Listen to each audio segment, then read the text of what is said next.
Coach, before Christmas, you guys are the first team with 60 points. Is that just kind of a testament to what the message was going into the season? Well, it's a testament to the guys and the hard work that they've put in and the focus that they've been able to maintain through the first half of the season or whatever. And it's hard to play that many games where you don't have off nights or nights that hurt you badly. And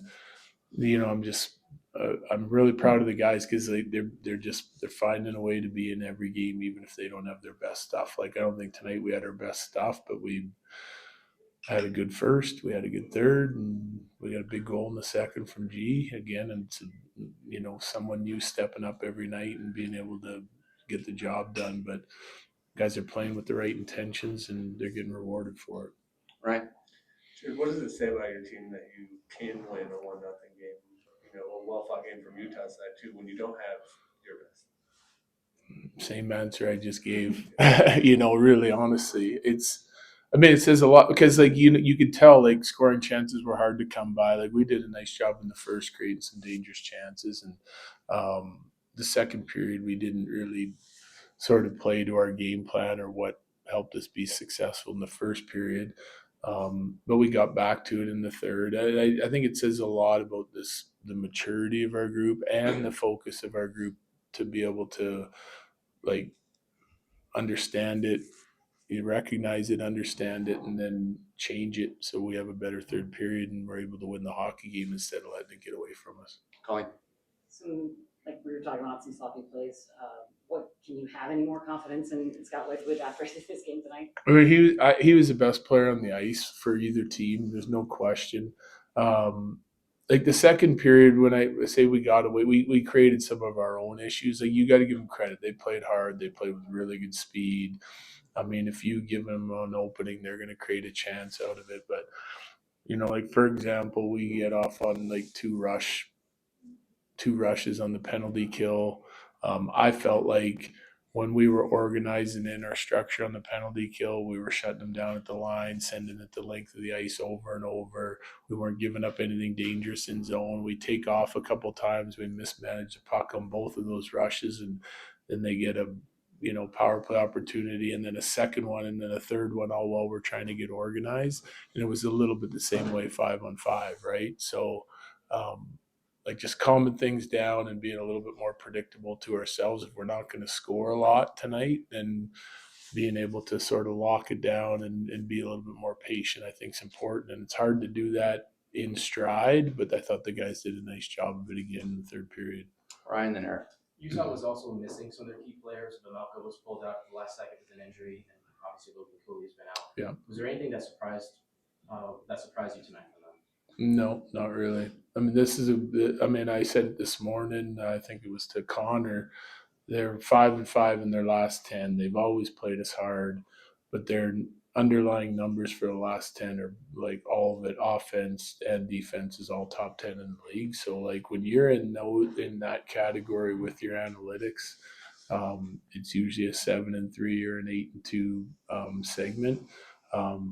They've had a little bit of trouble capitalizing on chances, and other teams are doing a nice job capitalizing on theirs. But I think if you look at the numbers, it kind of tells you what they've been doing. It's what we try to tell our team to focus on tonight. Eric, then Bennett. We've seen Sam Walensky have some games where he's been kind of the offensive part of that pairing. Today, Gerard, he obviously gets the goal. Even before it looked like he was all over the offensive zone pinching. Yeah. What about those two do you feel like works well?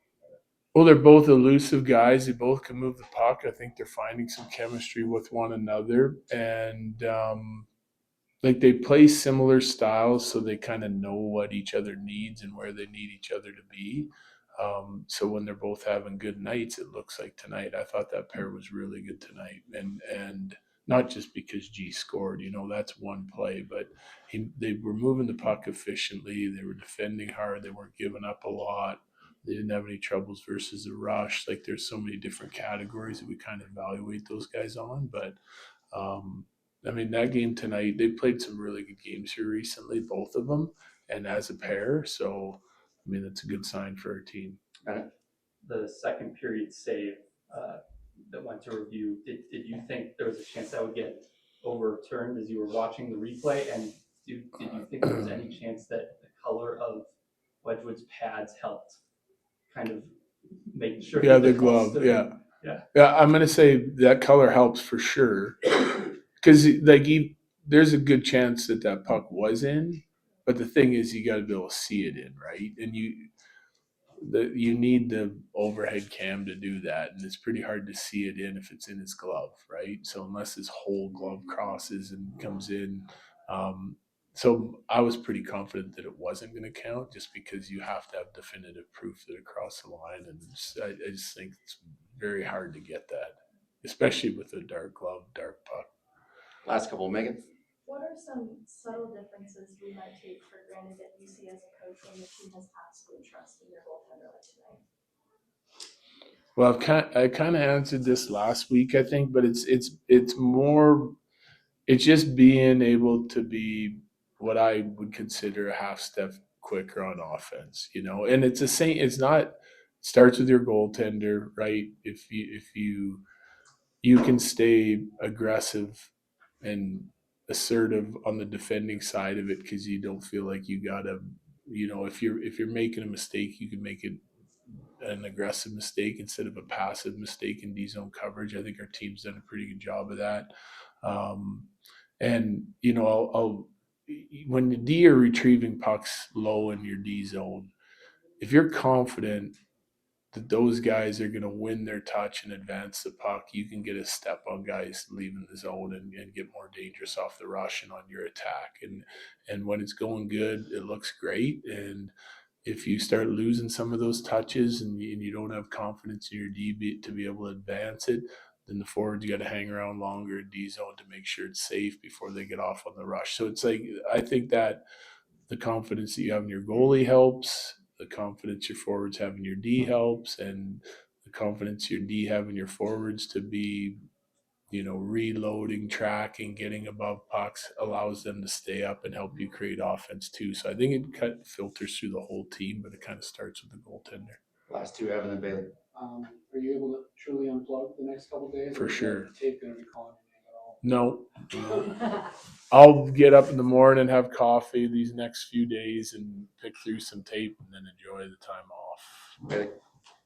6 points in 6 games for Samuel Girard. As we kind of near the halfway point of the season, how have you been seeing his game grow, especially in the last Yeah, I month? just answered that the other day too, but I just think someone asked me, I think it was RF, how I evaluate his season, right? But his season's just getting going, and that's the truth. You miss all of the end of the summer training camp, come back, play a couple games, and then you're out for another significant length of time. I think that now you're hitting a part of the season where everyone's up and running and at full go, and you're playing catch up, right? So that takes a little bit of time. He's always done a nice job coming back from injuries. But now we're starting to see his game really start to come around, and hence the production. And everyone's happy with his game now, and so I just think it's just a matter. It was just a matter of time, and a little bit of dedication for me to get going.